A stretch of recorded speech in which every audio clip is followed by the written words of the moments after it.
Hello everyone, मैं समीर कुमार स्वागत करता हूं आप सभी का आपके अपने YouTube channel Sam's Edge Patna में। आज मैं आपके बीच हूं मॉडल्स वर्ब का लास्ट क्लास के साथ। आज हम लोग डिस्कस करेंगे नीड और डेयर। आज जो टॉपिक होना है वो होगा आपका नीड और डेयर। इसके पहले मैंने जितने वीडियो अपलोड करे हैं उसे मैंने मॉडल वर्ब के 1 by 1 सबके बारे में डिस्कस करा है। हमने can, could, may, might, shall, should, will, would, used to, है ना, मस्ट, हमने सब डिस्कस करा है। आज जो डिस्कस होने वाला है वो आपका नीड और डेयर। समझते हैं नीड और डेयर क्या है। जब मॉडल्स मैंने क्लासिफाई करा था तो मैंने आपको बताया होगा कि मॉडल वर्ब को दो भाग में क्लासिफाई किया गया है। एक रखा गया था आपको सेमी मॉडल्स, एक आपको बोला गया सेमी मॉडल वर्ब, है ना, और दूसरा बताया गया था आपको फुली मॉडल वर्ब। क्लियर है, ये बताया गया था। इसी को हम लोगों ने बोला था से मार्जिनल, माफ कीजिएगा, इसी को हमने बोला था मार्जिनल ऑक्सिलरी। तो ये मैंने बताया था, इसके बारे में मैंने डिस्कस कर लिया है। इसमें आपको जो पढ़ना है वो है एक नीड और दूसरा है आपका डेयर। अब समझते हैं नीड का मतलब क्या है और डेयर का मतलब क्या है। नीड का मतलब होता है जरूरत, नीड का मतलब होता है जरूरत, ठीक है, और डेयर का मतलब हिम्मत, हिम्मत या साहस, इसी को बोलते हैं जरूरत, ठीक है। यहां बोलते हैं आवश्यकता, आवश्यकता, ठीक है, आवश्यकता, ये हम लोग बोलते हैं यहाँ पे नीड में। तो नीड का यूज आप दो तरीके से करते हैं, डेयर का यूज भी आप दो तरीके से करते हैं। छोटा सा एग्जांपल अगर मैं लूं तो देखिएगा क्या हो सकता है। एक सिंपल सा स्ट्रक्चर है, subject, need, dare plus 2 + V1 plus object, ठीक है, जब सेंटेंस पॉजिटिव हो। क्लियर है, जब सेंटेंस पॉजिटिव हो। देखिएगा वह मेरे से बात करने का हिम्मत करता है। क्लियर है, वह मेरे से बात करने का हिम्मत करता है। तो वह सब्जेक्ट है आपका, इसलिए आप यूज करोगे ही का। क्लियर है, ही के बाद क्या आएगा, हिम्मत है ना, हिम्मत करना। तो हिम्मत करने के लिए आप यूज करते हो डेयर, हिम्मत करने के लिए आप यूज करते हो डेयर। तो बोलोगे ही डेयर। क्लियर है, अब डेयर का चाहिए टू, ही डेयर टू, क्या करने का, बात करने का।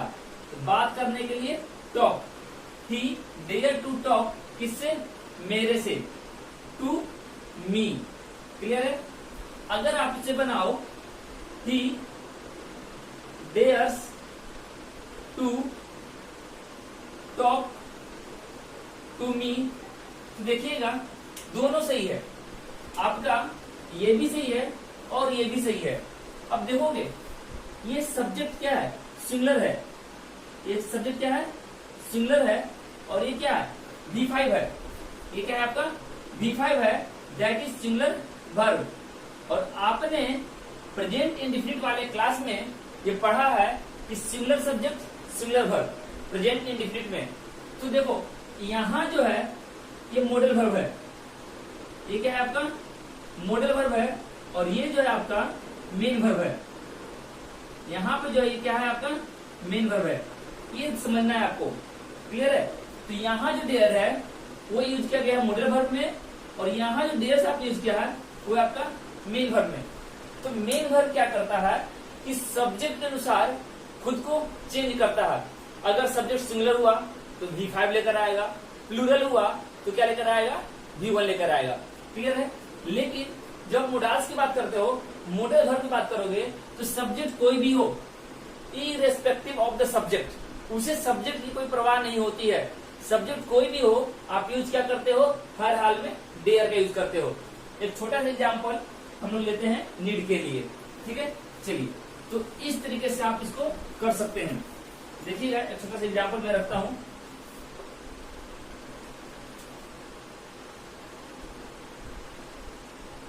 वे लोग मुझे यह बात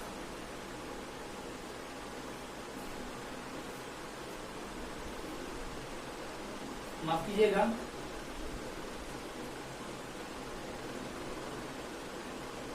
उन लोगों को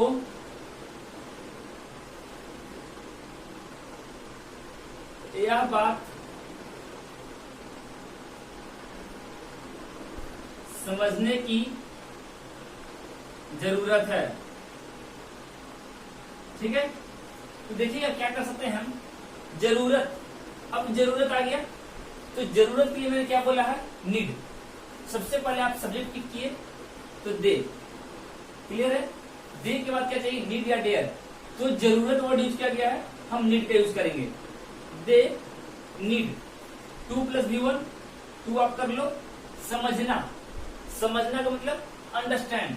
दे need to understand, they need to understand this matter या दिस इशू, क्लियर है।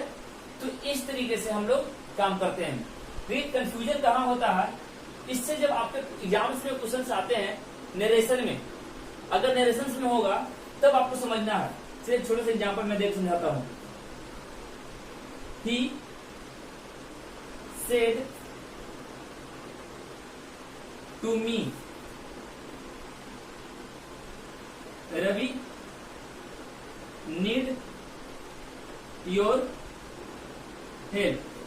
अगर ऐसा सवाल हो, देखिएगा रवि और नीड बोला गया है, दैट इज गिवन। तो अगर यहां पर नीड का यूज किया गया है, नीड्स का नहीं, जब आप ट्रांसफॉर्म करोगे तो क्या बनेगा, he told me that Ravi need my help. इसी बात को आपको समझना है। देखिएगा यहां पे हमारा सब्जेक्ट क्या था, सिंगुलर था, और आपने नीड यूज किया, आपने नीड का यूज किया, रवि के साथ आपने नीड का यूज किया।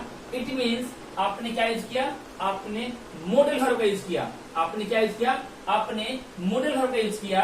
इट मीन्स कि जब आप ट्रांसफॉर्मेशन करोगे, जब आप ट्रांसफॉर्मेशन करोगे तो रूल्स बोलता है केवल मे को माइट बदलोगे, कैन को कुड में, शैल को शुड में, विल को वुड में। बाकी जितने भी मॉडल वर्ब बच गए उनको आप चेंज नहीं करते हो, वे ट्रांसफॉर्म नहीं होते हैं। इसका मतलब नीड आप नहीं बदलोगे। ठीक है, तो आपने क्या किया, रवि नीड, आपने क्या किया, रवि नीड। लेकिन अगर मान लो, अगर मैं बता दूं आपको, अगर ये अगला क्वेश्चन कुछ ऐसा होता, he said to me Ravi needs, अगर क्वेश्चन होता he said to me Ravi needs, तब ये कौन सा हो गया आपका, V5 हो गया। क्या हो गया, V5 हो गया। मतलब नीड का यूज किस रूप में किया गया है, मेन वर्ब के रूप में।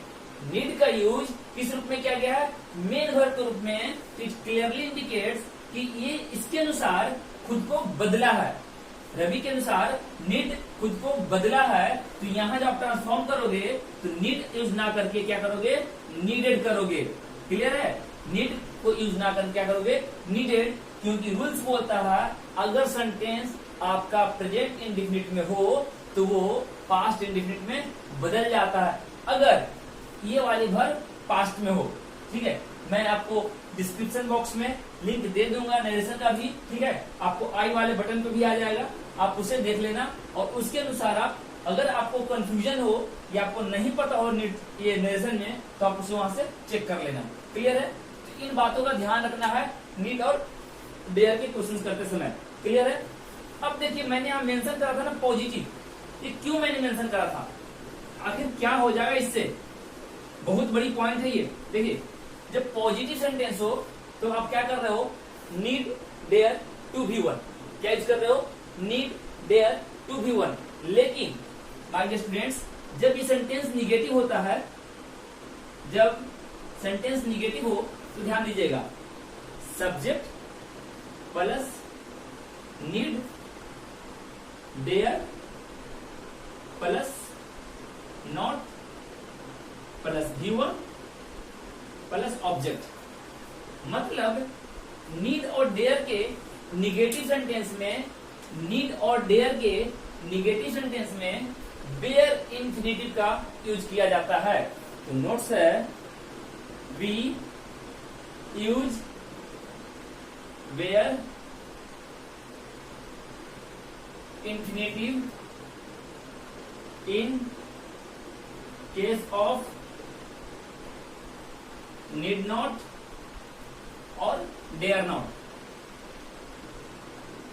ठीक है, इस बात का ध्यान रखिएगा कि नीड नॉट और डेयर नॉट के केस में हम लोग बेयर इंफिनिटिव करते हैं, मतलब टू का यूज नहीं होगा।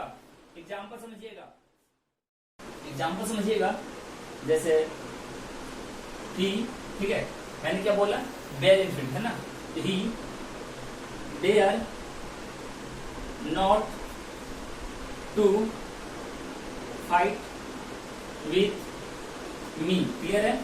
तो मैंने अभी क्या बताया आपको कि we use bare infinitive in case of need not and dare not. जब नीड नॉट या डेयर नॉट आप यूज करते हो तो इसका यूज नहीं करोगे, है ना। सेंटेंस क्या होगा, सेंटेंस बनेगा आपका he dare not fight with me. Clear है? इसका ध्यान रखिएगा। लेकिन अगर आप नीड नॉट और डेयर नॉट ना बोलकर कुछ ऐसा अगर आपने बोला हो, देखिएगा, अगर आपने बोला हो he does not need to talk to me. अब समझिएगा, इस केस में ये आपका सही है। ऐसा क्यों? क्योंकि आपने देखो, आपने डज नॉट यूज करा है, आपने क्या यूज करा है, डज नॉट यूज करा है। निगेटिव में आपने डज नॉट यूज लिया है और need two plus given, need two plus given आया है। अगर आप नीड नॉट बोल रहे हो तो टू का यूज नहीं करोगे, लेकिन जब नीड नॉट नहीं बोल रहे हो, डज नॉट बोल रहे हो, तो आप नीड हो या डेयर हो, आप टू का यूज करोगे। जैसे एग्जांपल और मैं दे दूं, he does not dare to raise his voice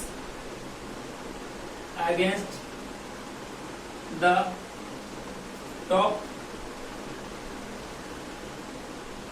management. Clear है? देखो, इस सेंटेंस में मैंने क्या करा है, डज नॉट यूज कर रहा है और डेयर के साथ टू का यूज किया गया है। तो इसका आपको ध्यान रखना है कि अगर सेंटेंस में डज नॉट का यूज किया गया हो तब आप नीड के साथ टू लगाओगे और डेयर के साथ टू का यूज कर सकोगे। लेकिन अगर डज नॉट ना हो, डायरेक्ट आप बोल रहे हो नीड नॉट डेयर नॉट, तो ध्यान रखना है हम टू का यूज नहीं करते हैं। और एग्जाम्स में बहुत फ्रिक्वेंटली आपसे क्वेश्चंस पूछी जाती हैं, तो इस बात को ध्यान रखना है कि need not dare not bare infinitive है। क्या है? बेयर इंफिनिटिव है। ठीक है, तो इतना ही कुछ है आपके इस स्ट्रक्चर में, नीड और डेयर में। इसी के साथ आपकी मॉडल्स क्लास आपकी ओवर हो गई। मैं अगले वीडियो मिलूंगा कुछ नए टॉपिक के साथ। ठीक है, तब तक आप इस वीडियो को एंजॉय कीजिए।